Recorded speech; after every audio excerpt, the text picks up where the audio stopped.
لوگوں کا جو نظریہ میں دیکھ رہا ہوں، جو لوگ بدل رہے ہیں، بہت سارے لوگ تو اس لیے بدل رہے ہیں کہ وہ لوگ بہت کام کر رہے ہیں، ان کے ساتھ چلے جائیں۔ بہت سارے لوگ اس لیے بدل رہے ہیں، وہ لوگ بہت عبادت کر رہے ہیں، ان کے ساتھ چلے جائیں۔ میں یہاں پہ ایک معیار آپ کے سامنے رکھوں۔ علامہ ابن عقیل حنبلی رحمۃ اللہ تعالی علیہ فرماتے ہیں، اگر کسی زمانے میں تم اسلام کی وقعت لوگوں کے دلوں میں جاننا چاہو، یعنی حق کا معیار اگر پتہ لگانا چاہو، تو علامہ ابن عقیل حنبلی رحمۃ اللہ تعالی علیہ فرماتے ہیں، مسجد کے دروازوں پر نمازیوں کی بھیڑ مت دیکھو، مسجد کے دروازے پر نمازیوں کی بھیڑ مت دیکھو، اور لبیک لبیک کی صدا لگانے والے حاجیوں کا شور مت دیکھو، بلکہ یہ دیکھو کہ دشمنان رسول کے ساتھ میں اتفاق اور اتحاد کا معاملہ لوگوں کا کیسا چل رہا ہے۔ یہ ہے حق کا معیار۔ آج کل لوگ جو ہے وہ حاجی دیکھ کر، نمازی دیکھ کر، کام دیکھ کر کے بفر جاتے ہیں اور کہتے ہیں یہی حق ہے، یہی حق ہے۔ فرماتے ہیں یہ حق کا معیار نہیں ہے۔ حق کا معیار یہ ہے کہ کون اللہ اس کے رسول کے دشمنوں کے ساتھ نفرت رکھ رہا ہے اور کون محبت رکھ رہا ہے۔ جو نفرت رکھ رہا ہے سمجھ جاؤ کہ وہی حق پر ہے، اور جو ان سے محبت کر رہا ہے سمجھ جاؤ وہی باطل پر ہے۔ یہ معیار حق ہے، اور یہ معیار حق علامہ ابن عقیل حنبلی رحمۃ اللہ تعالی علیہ نے اپنی طرف سے نہیں دیا۔ آقا کریم صلی اللہ تعالی علیہ وسلم نے خود ارشاد فرمایا، حدیث پاک ہے کہ جو اللہ کے لیے محبت کرے اور اللہ کے لیے دشمنی رکھے اور اللہ کے لیے دے اور اللہ کے لیے روک رکھے، سمجھ جاؤ کہ اس نے اپنا ایمان مکمل کر لیا ہے۔ یہ ہے حق کا معیار۔ اس معیار پہ الحمدللہ آج اگر آپ کو کوئی ملے گا تو مسلک اعلی حضرت پہ چلنے والا سنی صحیح العقیدہ مسلمان آپ کو نظر آئے گا۔ اس حوالے سے بہت ساری روایتیں ہیں۔ خود میرے آقا صلی اللہ تعالی علیہ وسلم نے ایک موقع پر ارشاد فرمایا، صحابہ کرام سے حدیث پاک کا مفہوم یہ ہے کہ کون سا ایسا عمل ہے جسے تم اللہ کی بارگاہ کے اندر بڑا وسیلہ سمجھتے ہو؟ حدیث پاک کا مفہوم یہی ہے۔ تو صحابہ کرام نے عرض کیا رسول اللہ، نماز، بعد میں اور دیگر عبادتوں کو بھی پیش کیا۔ میرے آقا صلی اللہ تعالی علیہ وسلم نے ارشاد فرمایا، نہیں بلکہ اللہ کی بارگاہ میں پہنچنے کا جو مضبوط وسیلہ ہے وہ اللہ کے لیے محبت کرنا اور اللہ ہی کے لیے دشمنی رکھنا۔ یہ ہے معیار حق۔ یہ معیار حق کہ آپ کو کام کرنے والوں میں نظر آ رہا ہے جو کام کا دعویٰ کر رہے ہیں؟ یہ معیار حق کیا وہ نمازوں کا دعویٰ کرنے والوں میں آپ کو نظر آ رہا ہے؟ الحمدللہ ہم نے دیکھا تو اس زمانے کے اندر حضور تاج الشریعہ کے مریدین کے اندر یہ بات ہمیں بہت زیادہ نظر آئی ہے۔ یہ سچی بات ہے، اگر آپ خود بھی سروے کریں گے تو آپ کو یہ بات پتہ چلے گی۔ ایک حدیث پاک میں ہے، اللہ کے رسول اسلام نے ارشاد فرمایا، ایک بندے کی اللہ تبارک و تعالیٰ کی بارگاہ کے اندر پیشی ہوئی، رب نے فرمایا بندے میں نے تجھے قسم قسم کی نعمتیں عطا کی، تو میری بارگاہ میں کیا لے کر کے آیا ہے؟ تو بزرگ عرض کرتے ہیں، اے پروردگار عالم تیری بارگاہ میں یہ عبادتیں، یہ نمازیں، یہ لے کر کے آیا ہوں۔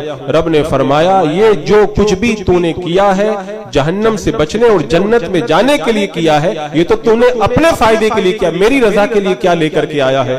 بزرگ عرض کرتے ہیں، اے پروردگار عالم تیری رضا کے لیے کیا ہوتا ہے؟ رب نے ارشاد فرمایا میرے پیاروں سے محبت کرنا اور میرے دشمنوں سے نفرت کرنا، یہ میری رضا کے لیے ہے۔ یہ چیز میں اس لیے آپ کے سامنے رکھ رہا ہوں کہ زیادہ تر لوگ جو حق سے ہٹ رہے ہیں وہ یا تو نمازوں کو دیکھ کر کے ہٹ رہے ہیں اور یا پھر جو ہے وہ غلط لوگوں کا ساتھ اختیار کر رہے ہیں، تو کام کی رٹ دیکھ کر کے اختیار کر رہے ہیں۔ ایک بات ہمیشہ یاد رکھنا، کبھی بھی کوانٹیٹی مت دیکھنا، کوالٹی دیکھنا۔ کوانٹیٹی کہیں پر بھی ہو جائے الحمدللہ، کوالٹی اگر آپ کو ملے گی تو مسلک اعلی حضرت پر چلنے والوں کے اندر نظر آئے گا۔ یہ چونکہ میرا عنوان نہیں ہے، نہیں تو اس پہ تفصیل سے گفتگو کی جاتی، لیکن ہاں یہ عنوان ہے اس اعتبار سے کہ پیغام اعلی حضرت ساری زندگی یہی رہا ہے۔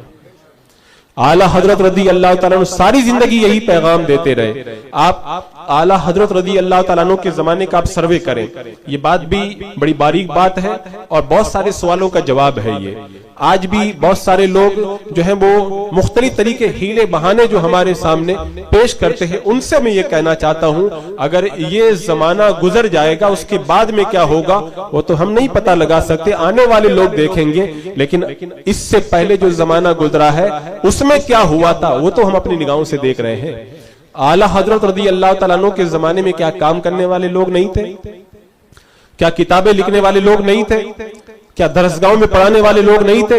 کیا اعلی حضرت رضی اللہ تعالیٰ عنہ کے زمانے میں خانقاہوں میں بیٹھ کر کے چلا کرنے والے لوگ نہیں تھے؟ کیا اعلیٰ حضرت رضی اللہ تعالیٰ عنہ کے زمانے کے اندر دیگر دینی خدمات کے اندر مصروف لوگ نہیں تھے؟ بہت سارے اچھے لوگ تھے اور ان کی خدمات الحمدللہ ہماری نگاہوں کے سامنے ہے بھی، لیکن سب سے زیادہ رضا رضا کا نعرہ اس لیے لگایا جاتا ہے کہ سب سے زیادہ اگر بد مذہبوں کے خلاف سینہ صفر اگر کوئی ذات ہوئی تھی تو اعلیٰ حضرت سرکار کی ذات ہوئی تھی، اور اللہ تبارک و تعالیٰ نے یہی اعجاز اسی صدقے میں آپ کو عطا فرمایا کہ ان سارے بزرگوں کے درمیان آج اعلیٰ حضرت سرکار کا نام سب سے زیادہ لیا جاتا ہے۔ یہ ایک بڑی عجیب ہوا آج کل چلی ہوئی ہے، اور خاص طور سے سوشل میڈیا یہ ایک بہت بڑا فتنہ بن کر کے ہماری نگاہوں کے سامنے آ رہا ہے، اور یہ اتنا بڑا فتنہ بن کر کے سامنے آ رہا ہے کہ وہ لوگ جو عالم کہلاتے ہیں یا وہ عوام اہل سنت جو کٹر سنی کہلاتے تھے، آج وہ لوگ بھی اس بات پر اعتراض کرتے ہیں کہ بار بار ان کو کافر اور گمراہ کہنے کی کیا ضرورت ہے۔ یہ ایک عام ہوا چلی ہوئی ہے، اور میں کئی علماء کے نام لے سکتا ہوں جو سختی سے منع کرتے ہیں کہ رد نہ کیا جائے۔ اگر اس پر میں بات کروں تو ایک ہی مثال سے آپ حضرات کے جو ہے وہ دماغ کے اندر روشنی پیدا ہو سکتی ہے۔ آپ یاد کریں، جب میں شاہجہاں پور گیا تھا، حضور مہمان شاہ قبلہ رحمت اللہ تعالی علیہ کی بارگاہ میں میری حاضری ہوئی، جب میں وہاں سے پلٹ رہا تھا تو میرے دل میں یہ خیال آیا کہ اس بزرگ کا بڑا یہاں پہ چرچا ہے، ان کی سوانے میں پڑھوں۔ تو رخصت ہوتے وقت میں نے اپنے میزبانوں سے جس ادارے میں میرا قیام تھا اس بات کو میں نے ذکر کیا، تو انہوں نے مجھے وقت رخصت ان کی سوانے مہمان شاہ رحمت اللہ تعالی علیہ کی سوانے مجھے دی۔ میں راستے میں اس کو پڑھ رہا تھا، پڑھتے پڑھتے ایک واقعہ میں نے پڑھا، وہیں پر میں ٹھہر گیا۔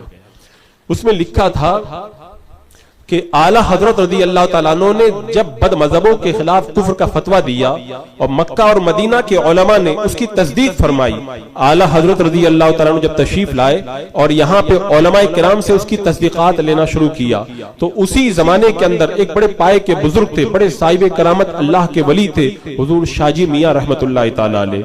وہ غالباً پیلی بھیت شریف کے، اور آج بھی ان کا عرس بڑی شان و شوکت کے ساتھ میں منایا جاتا ہے۔ ان کے پاس جب وہ کتاب پہنچی کہ آپ بھی اس کی تصدیق فرما دیں، آپ نے فرمایا ہم فقیر لوگ ہیں، یہ کفر وغیرہ کے جھگڑوں میں ہم نہیں پڑتے۔ بس انہوں نے اتنا کہا، اللہ تبارک و تعالیٰ نے ان کی ولایت کو سلب فرما لیا۔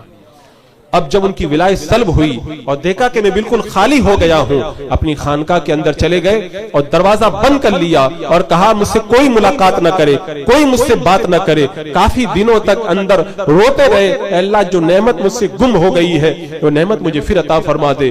ولایت اگر کسی کو ملی ہو اور وہ ولایت سلب ہو جائے تو پھر آدمی جو ہے اس کا دماغ جو ہے وہ قابو میں نہیں رہتا ہے۔ اس بات کو غوث زمانہ حضرت شیخ عبدالعزیز دباغ رحمت اللہ تعالیٰ علیہ علی بری شریف کے اندر بیان فرمایا ہے، اور خود کئی واقعات بھی آپ نے اس سلسلے میں لکھے ہیں۔ اب وہ اندر روتے رہتے، ان کا کوئی کام نہیں تھا۔ تبھی اتفاق سے اعلیٰ حضرت رضی اللہ تعالیٰ عنہ کا پیلی بھیت شریف جانا ہوا۔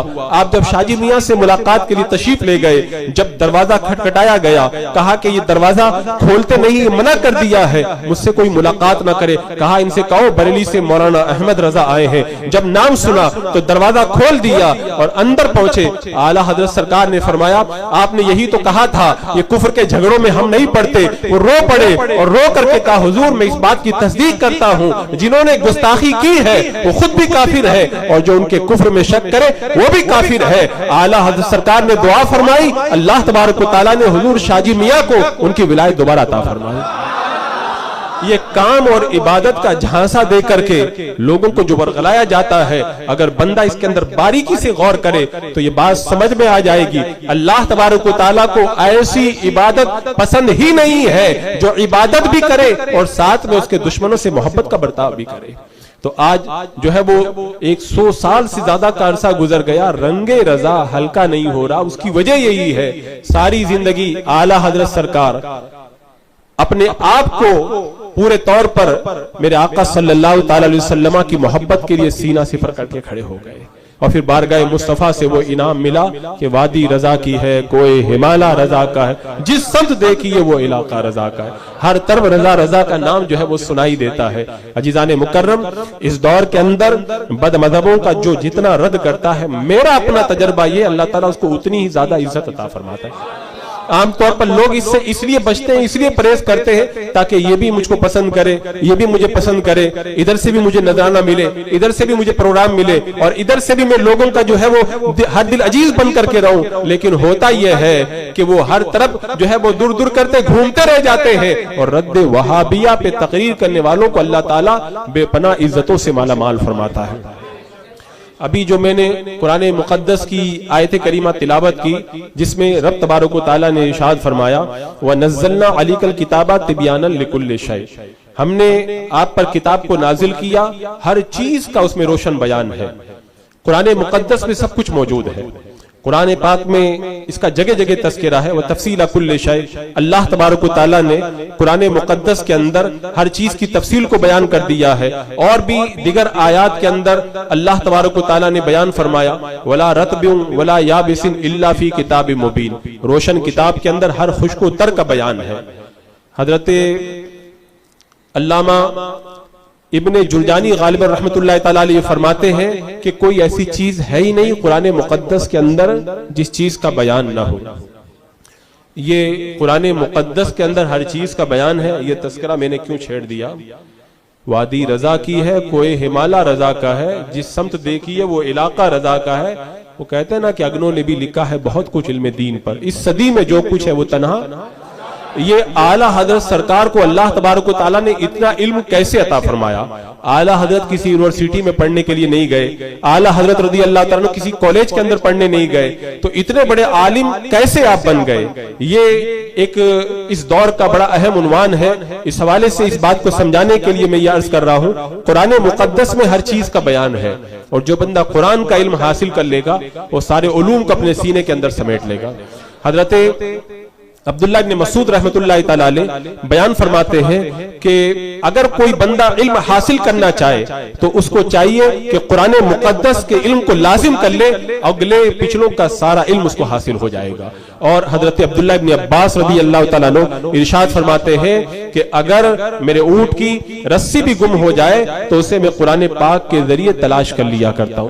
امام شافعی رحمت اللہ تعالیٰ علیہ نے ایک موقع پر ارشاد فرمایا کہ جو کچھ بھی تم مجھ سے سوال کرنا چاہتے ہو سوال کر لو، میں ہر سوال کا جواب قرآن مقدس کی روشنی کے اندر تم کو عطا فرماؤں گا۔ تو قرآن مقدس کے اندر ہر چیز کا علم موجود ہے، اور جو بندہ قرآن مقدس کا علم حاصل کر لیتا ہے اللہ تبارک و تعالیٰ اسے سب سے بڑا عالم بنا دیتا ہے۔ اعلیٰ حضرت رضی اللہ تعالیٰ عنہ علم کا دریا اور علم کا سمندر اس لیے تھے کہ قرآن مقدس کو اعلیٰ حضرت سرکار نے بڑی گہرائی کے ساتھ میں پڑھا تھا، تو اللہ تبارک و تعالیٰ نے بے شمار علوم کا آپ کو جامع بنا دیا تھا۔ عزیزان مکرم، آج جو کالج سے وابستہ جو طبقہ ہے وہ زیادہ تر کالج کے اندر جب پروفیسروں کے لیکچرات سنتا ہے اور پروفیسر کی باتیں سنتا ہے تو وہ حیرت میں ڈوب جاتا ہے کہ ان کی معلومات اتنی زیادہ، یہ لوگ اتنی ترقی پر ہیں۔ اگر آپ حضرات قرآن مقدس پہلے پڑھ لیں اور قرآن مقدس میں غور و فکر کر لیں اور اس کے بعد میں آپ کالج کے اندر جائیں تو آپ کو اس بات کی گواہی دینا پڑے گا کہ یہ لوگ یہاں تک جہاں اب پہنچے ہیں قرآن نے بہت پہلے وہاں ہم کو پہنچا دیا ہے۔ اس حوالے سے ایک بہت بڑا فرانسی سائنسداں ہے جس کا نام غالباً بورس بوئکلے کے نام سے مشہور ہے۔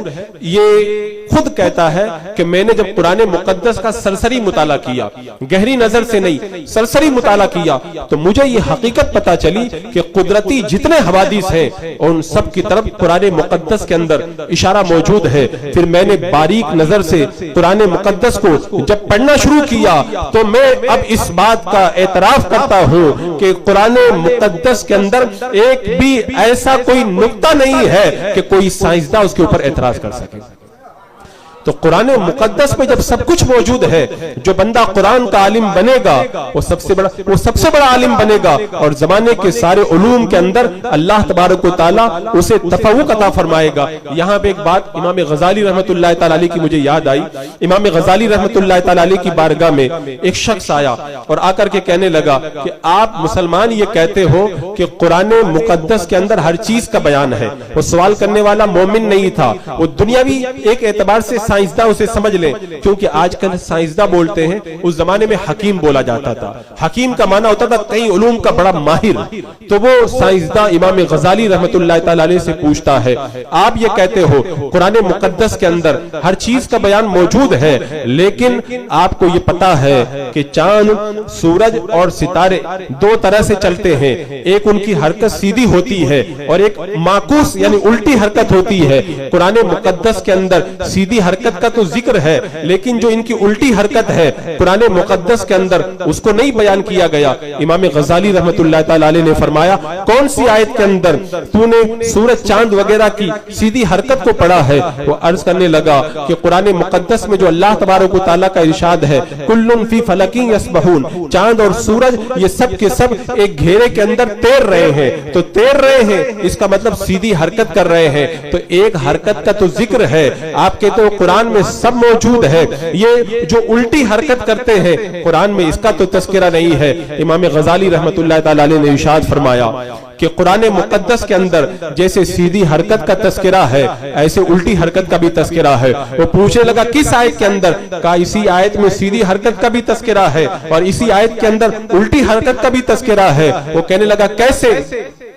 امام غزالی رحمت اللہ تعالی علیہ بھی بہت بڑے سائنسداں تھے، بہت بڑے فلسفی تھے۔ آپ نے فرمایا اس کو پڑھو، کلن فی فلکن، چاند اور سورج سب ایک گھیرے کے اندر، آگے فرمایا تیر رہے ہیں، تو کلن فی فلکن یہ سیدھی حرکت کا تذکرہ ہے۔ اب اس کو الٹا پڑھو، فلک کو پہلے الٹا کرو، پھر فی کو الٹا کرو، پھر کل کو الٹا کرو، پڑھنے میں کیا آئے گا؟ جب اس نے الٹا کر کے پڑھا تب بھی ویسے ہی پڑھا جا رہا تھا، کلن فی فلکی یسبحون، فرمایا ادھر سے پڑھو گے تب بھی کلن فی فلکی یسبحون، اور جب ادھر سے پڑھو گے تب بھی کلن فی فلکی یسبحون، تو جب دائیں سے پڑھو گے تو چاند اور سورج کی سیدھی حرکت کا تذکرہ ہے، اور جب بائیں سے پڑھو گے تو قرآن مقدس کے اندر چاند اور سورج کی معکوس حرکت کا تذکرہ موجود ہے۔ تو قرآن مقدس تو بہت بڑا خزانہ ہے، ہم پڑھتے نہیں، اور آج کل تو قرآن مقدس کو ہم نے الماری کے اندر سجا کر کے رکھا ہے، ماہ رمضان میں تلاوت کرتے ہیں یا کسی کا انتقال ہو جاتا ہے تو ایصال ثواب کے لیے پڑھتے ہیں۔ اب تو ایک ایسا وہ گمراہوں کا جو فرقہ ہے وہ تو یہاں تک پہنچ چکا ہے، وہ تو کہتا ہے ایصال ثواب کے لیے بھی مت پڑھو، جو کچھ پڑھتے ہیں اس کا دروازہ بھی وہ لوگ بند کرنا چاہتے ہیں۔ عزیزان مکرم، تو قرآن مقدس کے اندر سب کچھ موجود ہے، اور اعلیٰ حضرت قرآن مقدس کے بہت بڑے عالم تھے۔ یہی وجہ ہے کہ ایک بار بچپن کے اندر اعلیٰ حضرت رضی اللہ تعالیٰ عنہ جیومیٹری وغیرہ جو کالج وغیرہ کے کچھ علوم ہیں ان کو پڑھ رہے تھے۔ آپ کے والد محترم علامہ نقی علی خان امام المتکلمین رحمت اللہ تعالیٰ علیہ نے جب آپ کو ان علوم کی طرف متوجہ دیکھا تو فرمایا، بیٹا احمد رضا، ان سب کی طرف جو ہے وقت خرچ کرنے کی کوئی ضرورت نہیں ہے، بارگاہ مصطفیٰ جان رحمت سے لو لگا کے رکھو، اللہ کے حبیب یہ علم آپ کو ویسے ہی عطا فرما دیں گے۔ اب جب بارگاہ مصطفیٰ جان رحمت صلی اللہ تعالی علیہ وسلم میں حضور سیدی سرکار اعلیٰ حضرت نے لو لگائی تو اللہ تبارک و تعالیٰ نے کیسے وہ سارے علوم عطا فرمائے۔ آج کالج کے اندر جو ریاضی میتھس ہے وہ بڑا جو ہے وہ ٹپ عنوان مانا جاتا ہے، بڑا ٹپ ٹاپک مانا جاتا ہے۔ ایک 1911 کی بات ہے، اس وقت علی گڑھ یونیورسٹی کے جو وائس چانسلر سر ضیاء الدین نے ایک اخبار نکلتا تھا اس زمانے کے اندر، دبدبے سکندری رامپور، اس کے اندر ایک میکس یعنی ریاضی کا ایک جو ہے وہ سوال ڈالا اور کہا کوئی ہے ہندوستان کے اندر ایسا شخص جو اس کو حل کر کے دکھا دے۔ اعلیٰ حضرت رضی اللہ تعالیٰ عنہ کی بارگاہ میں دبدبہ سکندری رامپور کا جب وہ اخبار کا تراشا پہنچا، آپ نے اخبار کا تراشا دیکھا، اس سوال کو دیکھا، اس کا جواب لکھ کر کے سر ضیاء الدین کے پاس میں بھیج دیا۔ وہ اتنا خوش ہوا، جواب سے اتنا خوش ہوا، دوسرے دن اس نے اخبار کے اندر جواب شائع کر دیا۔ لیکن اعلیٰ حضرت نے جواب بھیجا اور جواب کے ساتھ میں اپنی طرف سے ریاضی یعنی میکس کا ایک سوال بھیجا کہ اگر کوئی ہے تو اس کو حل کر کے دکھائے۔ تو سر ضیاء الدین جو علی گڑھ یونیورسٹی کا ریاضی کا بہت بڑا ماہر استاد تھا، اس نے اس سوال کے جواب کو بھی شائع کیا، اور اعلیٰ حضرت رضی اللہ تعالیٰ عنہ نے جو اپنی طرف سے میکس کا سوال کیا تھا اس کو بھی اس نے جو ہے وہ دبدبہ سکندری کے اندر شائع کیا اور اپنا جواب بھی اس کے اندر لکھ دیا۔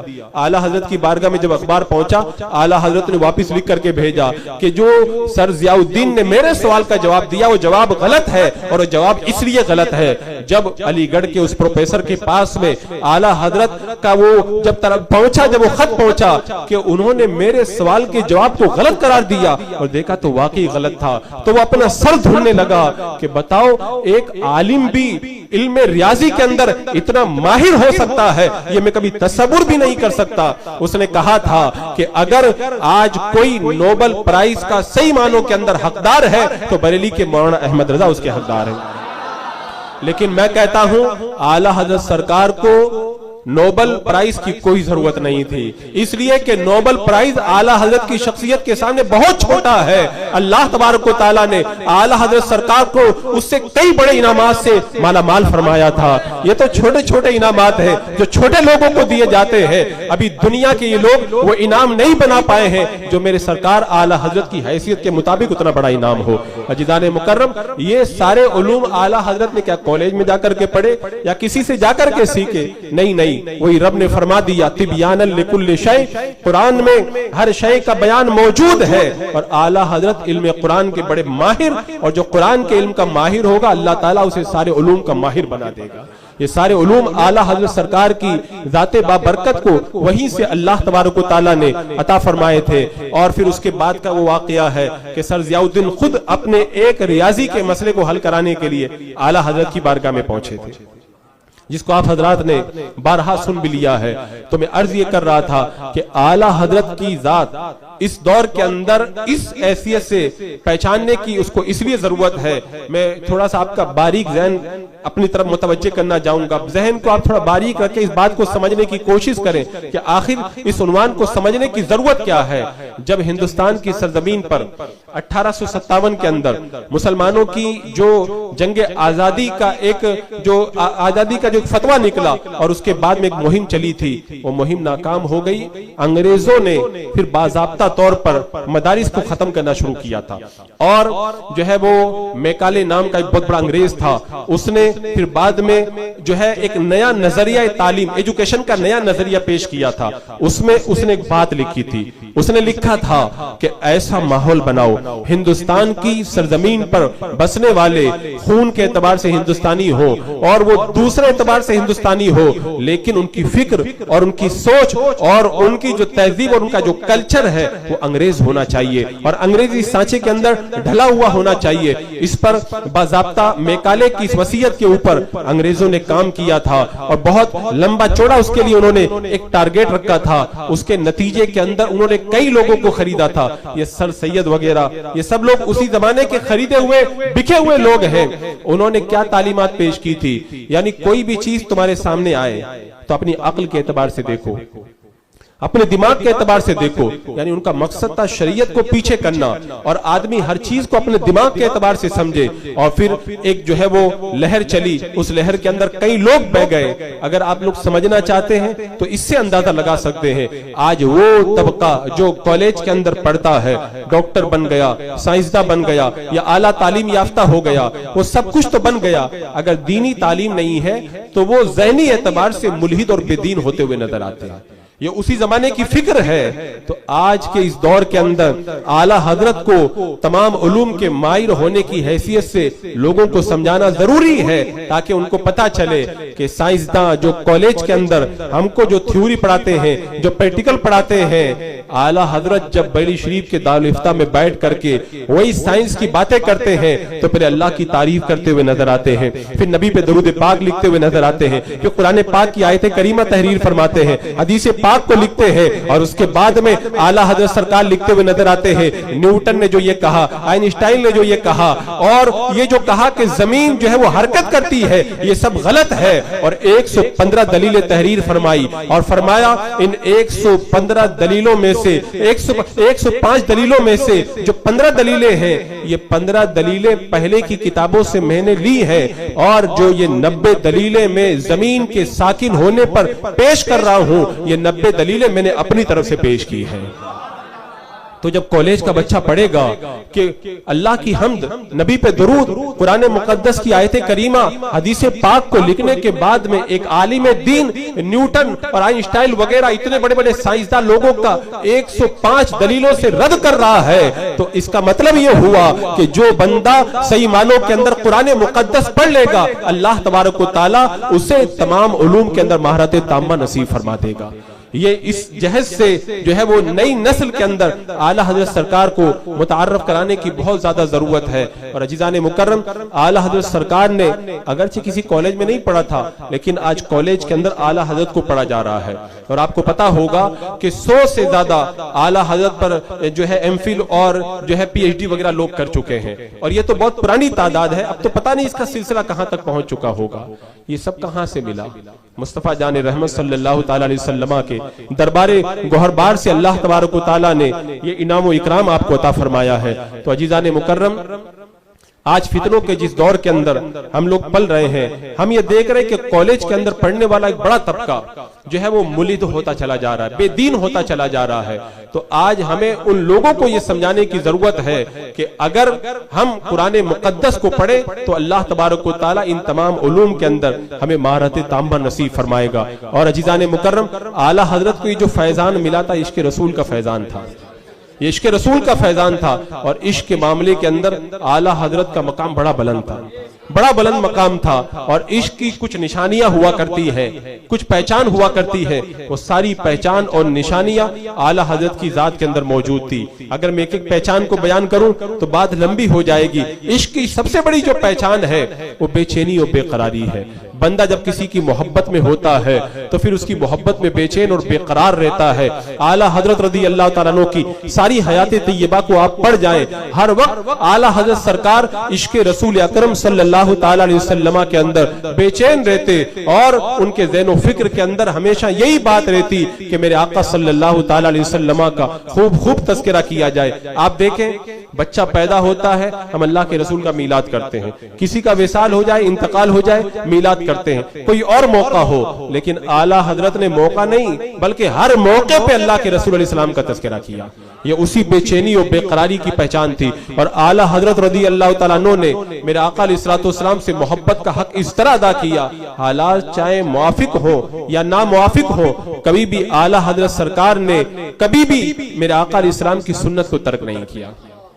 آپ کے خادم کا بیان ہے، ہم روزانہ اعلیٰ حضرت سرکار کو دیکھتے کہ آپ ہر سنت پہ عمل کرتے، لیکن ایک بار اتفاق سے ایسا ہوا، فجر کی نماز میں اعلیٰ حضرت سرکار کو پہنچنے کے اندر کچھ تاخیر ہو گئی، تو ہم نے کہا کہ آج دیکھتے ہیں وقت بہت کم رہ گیا ہے، وقت بہت کم رہ گیا ہے، اعلیٰ حضرت کیسے سنت پہ عمل کرتے ہیں۔ جب مسجد میں داخل ہونے لگے، کہا دیکھتے ہیں، دیکھو آج پہلا دایاں قدم رکھتے ہیں کہ بایاں قدم رکھتے ہیں، کیونکہ نماز فرض ہے، اور فرض جب چھوٹ رہا ہو تو پھر ایک اللہ کا ولی بڑا بے چین ہو جایا کرتا ہے۔ تو اب فجر کی نماز کا وقت ختم ہونے کو قریب ہونے والا ہے، اب دیکھو اعلیٰ حضرت سنت پہ عمل کرتے ہیں کہ نہیں کرتے ہیں۔ یہ تو ان کی نگاہیں دیکھ رہی تھی، لیکن اعلیٰ حضرت کی ذات وہ تھی، وقت کے بارے میں اللہ تبارک و تعالیٰ نے آپ کو اتنی مہارت عطا فرمائی تھی کہ علامہ ظفر الدین بہاری رحمت اللہ تعالیٰ علیہ ارشاد فرماتے ہیں کہ علم توقیت کے اندر اعلیٰ حضرت کو مجدد کہا جائے تو بالکل صحیح ہوگا۔ علم توقیت کے اتنے بڑے ماہر تھے، اسی لیے تو ایک مرتبہ جب بدایوں میں تشریف لے گئے اور فجر کی نماز آپ نے پڑھائی، اور نماز کے اندر قرات اتنی لمبی کی، شاہ عبد القادر بدایونی رحمت اللہ تعالی علیہ اقتدا کے اندر نماز ادا کر رہے ہیں۔ اب وہ بے چین ہوئے، جب سلام پھیرا، اعلیٰ حضرت سرکار نے چہرے پہ بے چینی کے آثار دیکھے تو فرمایا کہ کیا بات ہے؟ کہا بڑی تاخیر ہو گئی، کہیں ایسا تو نہیں کہ نماز کے دوران سورج نکل آیا؟ اعلیٰ حضرت نے فرمایا آسمان کی طرف دیکھ کر، گھڑی دیکھ کر کے نہیں، اس لیے کہ اعلیٰ حضرت رضی اللہ تعالیٰ عنہ چاند اور سورج کو دیکھ کر کے اپنی گھڑی کو ملایا کرتے تھے۔ اللہ نے علم توقیت کے اندر اتنی مہارت عطا فرمائی تھی، تو اعلیٰ حضرت سرکار نے فرمایا آسمان کو دیکھ کے فرمایا، گھڑی کو دیکھ کر نہیں، دیکھ کے فرمایا ابھی سورج کو نکلنے میں 3 منٹ 40 سیکنڈ باقی ہے۔ بتاؤ علم توقیت کا وہ کتنا بڑا ماہر ہوگا جو آسمان کو دیکھ کر کے منٹ اور سیکنڈ تک کی معلومات رکھتا ہو۔ تو آپ کے خادم فرماتے ہم لوگ سوچنے لگے آج اعلیٰ حضرت سرکار کیسے سنت پہ عمل کرتے ہیں، تو مسجد میں داخل ہوتے وقت تو دایاں قدم رکھنا سنت ہے، دیکھا اعلیٰ حضرت نے اس سنت کو ادا کیا، لیکن آگے ان کی حیرت کی انتہا نہ رہی۔ اعلیٰ حضرت رضی اللہ تعالیٰ عنہ جب آگے بڑھے اور مسجد کے صحن میں داخل ہوئے تو پہلے دایاں قدم رکھا، اور پھر جب اگلی صف میں بڑھے تو ہر صف کے اندر اعلیٰ حضرت کا پہلے دایاں قدم پڑتا تھا۔ جب تمام صفوں کو آپ پار کر کے اندر حرم میں داخل ہوئے تب پہلے اندر دایاں قدم رکھا، اور جب مصلی پہ بڑھے تو پہلے اندر دایاں قدم آپ نے رکھا۔ تو وہ آپ کے خدام بیان کر کرتے ہیں اس دن ہمیں اس بات کا یقین ہو گیا کہ عشق رسول اکرم صلی اللہ تعالی علیہ وسلم کے اندر اعلیٰ حضرت اتنے فنا ہیں، حالات جیسے بھی ہو سنت آپ کی کبھی کوئی ترک نہیں ہوتی ہے۔ یہ عشق رسول کا آپ کا عالم تھا، اور عزیزان مکرم اعلیٰ حضرت سرکار خود بھی عمل کرتے، اور کیسے کیسے آپ نے یہ پیغام محبت دور تک پہنچایا۔ آج جب حجاج کرام آتے ہیں تو ہم بھی استقبال کرتے ہیں، اعلیٰ حضرت استقبال کرتے، پہلا سوال کیا ہوتا تھا؟ تم حج کر کے آ گئے، میرے آقا علیہ السلام کے روزے پہ گئے کہ نہیں گئے؟ اگر نہیں جاتا تو پھر ملاقات کا تیور بدل جاتا، اور اگر گئے ہوتے اعلیٰ حضرت سرکار چوم لیا کرتے تھے۔ علامہ عبدالعلیم صدیقی میٹھی رحمۃ اللہ تعالی علیہ جب حج کر کے تشریف لائے، اعلیٰ حضرت نے استقبال کیا اور فرمایا کہ اے عبدالحلیم تم بڑی اعلیٰ بارگاہ سے آ رہے ہو، میں تمہیں کیا دوں؟ جو بھی دوں گا وہ کم ہی ہوگا۔ اندر تشریف لے گئے، اپنا سب سے قیمتی جھبا لائے اور کہا کہ میرے پاس یہی قیمتی چیز تھی، تم در رسول سے آ رہے ہو، یہ میں تمہیں پیش کرتا ہوں۔ بتاؤ محبت کا ایسا انداز کہاں پہ دیکھنے کو ملے گا؟ اللہ تبارک و تعالیٰ نے یہ انداز محبت اگر عطا کیا تھا تو اعلیٰ حضرت سرکار کو عطا کیا تھا۔ یہی وجہ ہے کہ جب محبت رسول میں اس طرح فنا ہوئے تو بارگاہ مصطفیٰ جان رحمت سے فیضان جاری ہوا۔ جہاں سب خاموش ہو جاتے تھے وہاں پہ اعلیٰ حضرت بولا کرتے تھے، جہاں سب کی بولتی بند ہو جاتی تھی۔ آپ دیکھیں جب ہندوستان کے اندر منی آرڈر کا جب نیا نیا مسئلہ نکلا، اب آج کل تو منی آرڈر کو سب لوگ جانتے ہیں، ڈاک سے پیسہ بھجوانا۔ جب شروع کے اندر ڈاک سے پیسہ بھجوانے کا معاملہ نکلا تو جگہ جگہ لوگ بے چین تھے، یہ جائز ہے کہ ناجائز ہے۔ دیوبندیوں کے بڑے مفتی رشید احمد گنگوئی نے فتویٰ دے دیا کہ منی آرڈر پہ جو پیسہ بھجوایا جاتا ہے اور اس پر جو فیس لی جاتی ہے یہ سود ہے، لہذا یہ طریقہ جائز نہیں ہے۔ اعلیٰ حضرت سرکار کی بارگاہ کے اندر جب یہ سوال آیا، لوگ بے چین تھے، اب کیسے اس بے چینی کا علاج ہو؟ میرے امام نے جب قلم اٹھایا تو دلائل کی روشنی کے اندر یہ ثابت کر دیا کہ منی آرڈر سے پیسہ بھیجنا یہ جائز ہے، اور جو اس کے اوپر ہم رقم دیتے ہیں وہ سود نہیں ہے بلکہ بھیجنے کی اجرت اس کو دی جاتی ہے۔ ایسے کتنے مشکل مسائل کو اعلیٰ حضرت سرکار کی بارگاہ میں ایک سوال پیش ہوا کہ حضور علامہ شاہ عبد العزیز رحمت اللہ تعالی علیہ کے حوالے سے لوگ بیان کرتے ہیں کہ آپ نے فرمایا کہ حقہ پینا جائز نہیں ہے۔ اس کی وجہ یہ ہے کہ حقے کو آگ سے جلایا جاتا ہے، اور آگ جو حقے کے اندر آگ جلائی جاتی ہے، اور آگ یہ جہنمیوں کو عذاب دینے کا آلہ ہے، لہذا حقہ پینا جائز نہیں ہے۔ اور اس کے بعد میں بہت ساری حدیثیں بھی اس پر کچھ لوگ نقل کرتے ہیں۔ اعلیٰ حضرت کی بارگاہ میں جب سوال آیا، چھوٹا سا جواب نہیں، پوری کتاب آپ نے لکھ دی، اور دلائل کی روشنی میں یہ ثابت کیا کہ کن صورتوں میں حقہ پینا جائز ہے، کن صورتوں کے اندر پینا مکروہ ہے، اور کن صورتوں میں پینا ناجائز ہے۔ یہ میرے رضا کے قلم کا حل۔ اور یہ آپ دیکھیں ابھی جب کرونا کا جب معاملہ چلا تھا، میں اسی لیے کہتا ہوں کہ لوگ حالات کو دیکھ کر کے بدل رہے ہیں۔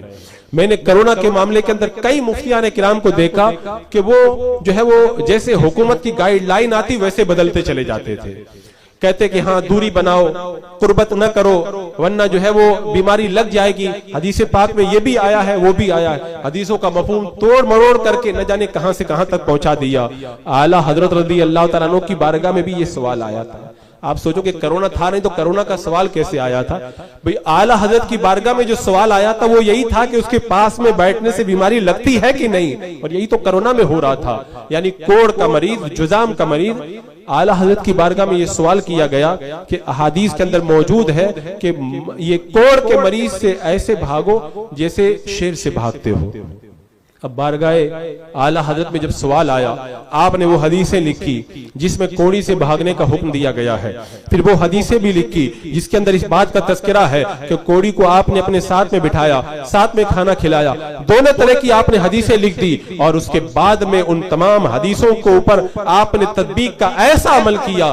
آپ نے ارشاد فرمایا کہ جن احادیث کے اندر برس یعنی کوڑ کے مریض سے بھاگنے کا حکم دیا گیا، ان احادیث کا مطلب یہ ہے کہ اگر تم ان کے ساتھ میں بیٹھو گے اور اگر اللہ کی مرضی سے اگر تمہارے اندر کوئی ایسی بیماری آ گئی، بیماری لگتی نہیں ہے لیکن اگر اللہ کی مرضی ہوئی اور وہ بیماری اگر تمہارے اندر وہ بیماری پیدا ہو گئی، اللہ نے اگر تمہیں اس چیز کا اگر مرض دے دیا تو کہیں تمہارا عقیدہ نہ خراب ہو جائے کہ اس کے پاس میں بیٹھنے کی وجہ سے مجھے یہ بیماری لگی ہے، اس لیے بچنا چاہیے۔ اس لیے یہ احادیث استحباب پہ دلالت کرتی ہے، ورنہ اگر صحیح معنوں کے اندر دیکھا جائے تو صحیح احادیث موجود ہے جن میں اس بات کو بیان کیا گیا کہ بندہ جو ہے وہ کسی بھی مریض کے پاس میں بیٹھ جائے بیماری اڑ کر کے نہیں لگا کرتی ہے. اور اسلام کا نظریہ یہی ہے کہ ایک کی بیماری دوسرے کو نہیں لگتی ہے. اگر دوسرے کے پاس میں بیٹھنے سے کوئی بیماری ہوئی ہے تو اس کی بیماری اڑ کر کے نہیں لگی ہے بلکہ اللہ تبارک و تعالیٰ نے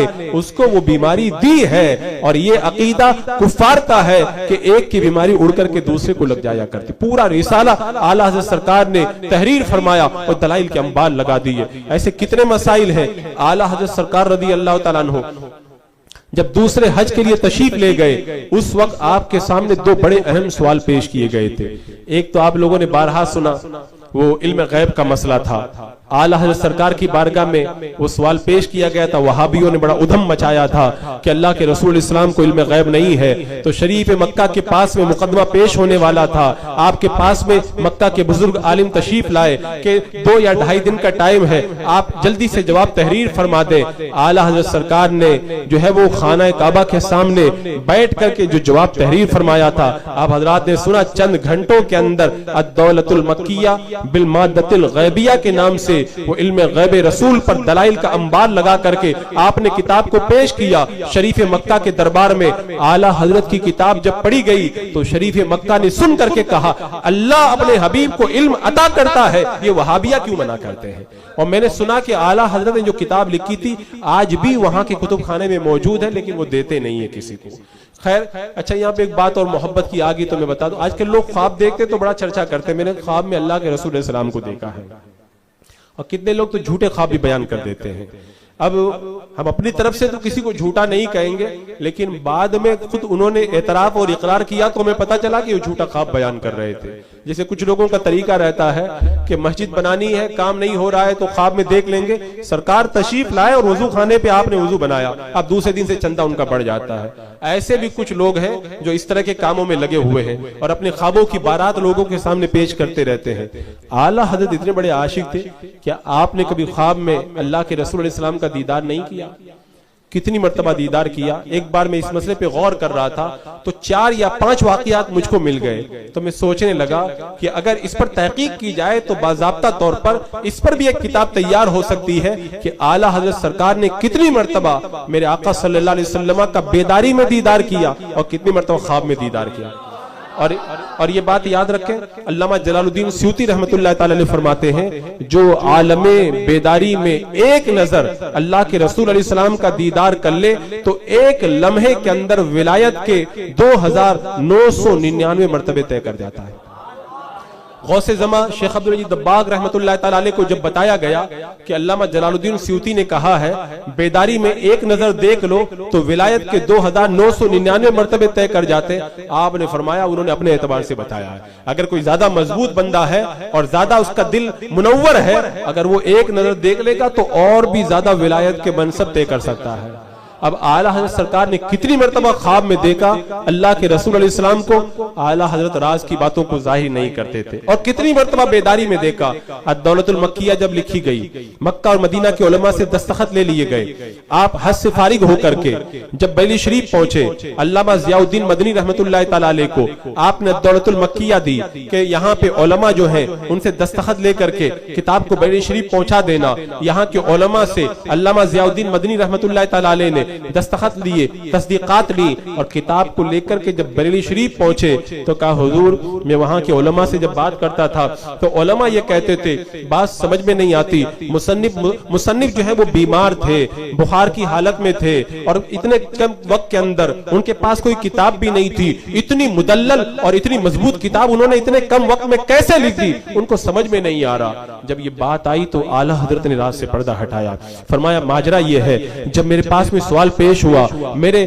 جگر کے اندر درد تھا جس کی وجہ سے مجھے بخار تھا, لیکن جب اللہ کے رسول کی عظمتوں کی بات آ گئی تو میں نے بخار کی طرف توجہ نہ کی, میں گیا زمزم سے میں نے وضو بنایا اور وضو بنا کر کے مقام ابراہیم پہ آیا, میں نے 2 رکعت نماز ادا کی اور اس کے بعد میں باب کعبہ کے سامنے میں بیٹھ گیا اور میں نے علم غیب پر جب لکھنا شروع کیا میں نے باب کعبہ کی طرف نظر اٹھا کے دیکھی تو دیکھا کہ باب کعبہ پہ آقا کریم صلی اللہ علیہ وسلم جلوہ افروز ہیں. ایک طرف حضرت مولا علی رضی اللہ تعالیٰ عنہ ہے اور دوسری طرف حضور سیدنا سرکار غوث پاک رضی اللہ تعالیٰ عنہ ہے.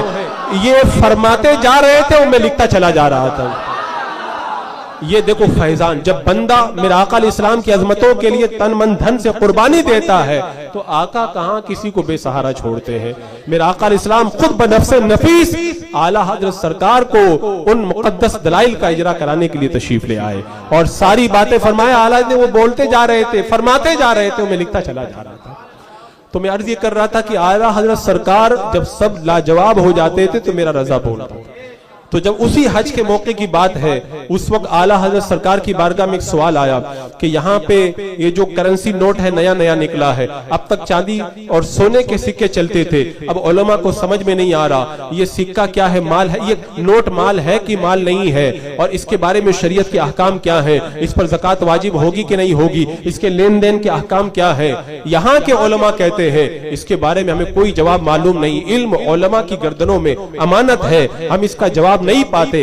اعلیٰ حضرت نے جب سوال دے کر کے جواب لکھنا شروع کیا، دلائل کے انبار لگا دیے اور کفل الفقیل فائم کے نام سے نوٹ کے مسئلے پر ایسی مدلل کتاب لکھی کہ جب عرب اور عجم کے علماء نے دیکھا تو پکار اٹھے کہ اللہ تبارک و تعالیٰ نے امام احمد رضا کو علم لدنی عطا فرمایا ہے۔ یا اعلیٰ حضرت رضی اللہ تعالیٰ عنہ کے علم کی بات کی جائے تو وہ تو ایک بڑی لمبی چھوڑی داستان ہے، اور میرے رضا کو اعلیٰ حضرت سرکار نے کتنا فیضان دیا تھا اور کتنا نوازا تھا، اللہ اکبر کبیرہ۔ میرے اعلیٰ حضرت سرکار کیا کہیں گھومنے جاتے تھے پہاڑوں کے اندر، تلاش کرنے جاتے تھے کہ کون کون سا دنیا کے اندر پتھر پایا جاتا ہے، کیا سمندروں کا دورہ کرتے تھے کہ دنیا میں پانی کتنے پائے جاتے ہیں۔ لیکن جب بریلی کے اندر اس خانقاہ میں بیٹھے سوال آ رہا ہے تو جواب ایسا لکھ رہے ہیں کہ اگر اس ایک سوال کا جواب پوری تحقیق کرنے کے اگر کوئی بندہ نکل جائے ساری زندگی کھپا دے گا لیکن جواب نہیں نکال پائے گا وہ۔ اعلیٰ حضرت رضی اللہ تعالیٰ عنہ کی بارگاہ میں جب سوال ہوا تیمم کے حوالے سے کہ کن کن چیزوں سے تیمم جائز ہے اور کن چیزوں سے تیمم جائز نہیں ہے، اعلیٰ حضرت رضی اللہ تعالیٰ عنہ نے 180 پتھر کی قسمیں بیان فرمائی۔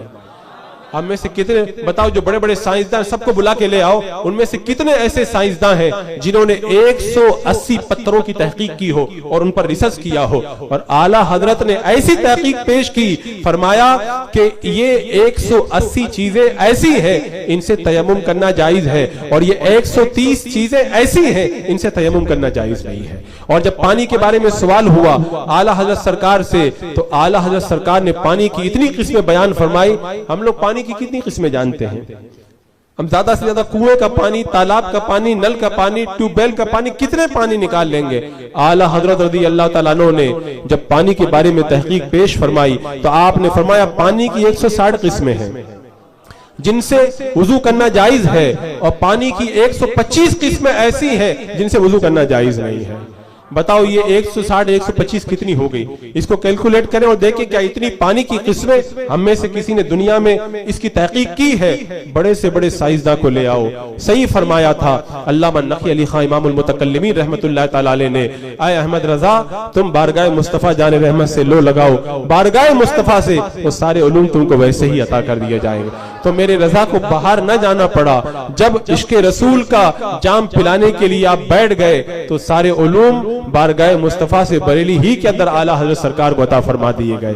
اور اعلیٰ حضرت رضی اللہ تعالیٰ عنہ کی نظر ایسے ایسے علوم پہ تھی جہاں عام طور پر لوگوں کی نظریں جاتی ہی نہیں ہے، کیونکہ بہت سی مرتبہ ایسے حالات پیش ہو جاتے ہیں کہ اگر بندہ ان علوم کا ماہر نہ ہو تو لوگوں کے ایمان کے لیے خطرہ بن جایا کرتا ہے، کیونکہ یہ سائنس کا دور ہے، اور اس دور کے اندر جب نئی چیزیں سامنے آتی ہیں تو کتنے لوگ بہکنے لگ جاتے ہیں۔ اعلیٰ حضرت رضی اللہ تعالیٰ عنہ کے زمانے کے اندر بھی ایک ایسا ہی مسئلہ جو ہے پیش آیا۔